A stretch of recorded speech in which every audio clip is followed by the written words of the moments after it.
আজারবাইজানের Baku থেকে ৬৭ জন আরোহী নিয়ে রাশিয়ায় যাওয়ার পথে মধ্য এশিয়ার দেশ কাজাখস্তানে আজারবাইজান এয়ারলাইন্সের একটি উড়োজাহাজ বিধ্বস্ত হয়েছে।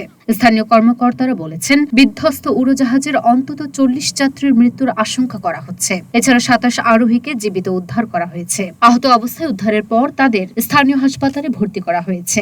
ওয়ালটনের পণ্য কিনে জিতে নিতে পারেন নগদ ২০ লক্ষ টাকা। Double million offer! Walton fridge কিনে পেতে পারেন ২০ লক্ষ টাকা। রয়েছে কোটি কোটি টাকার নিশ্চিত উপহার।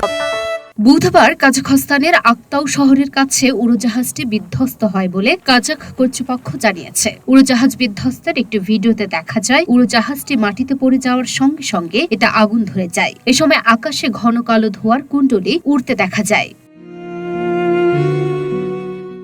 রক্তাক্ত এবং ক্ষতবিক্ষত যাত্রীদের অক্ষত থাকা উড়োজাহাজের একটি টুকরোতে ধাক্কা খেতে দেখা যায়।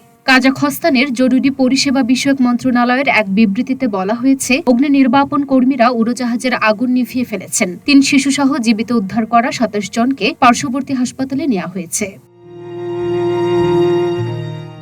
উড়োজাহাজ বিধ্বস্ত হওয়ার পরপরই রাশিয়া সফররত আজারবাইজানের প্রেসিডেন্ট ইলহাম আলিয়েভ দেশে ফিরেছেন। বুধবার রাশিয়ায় শীর্ষ এক সম্মেলনে যোগ দেওয়ার কথা ছিল তার। লুনা আফরোজ নিপা, ঢাকা পোস্ট।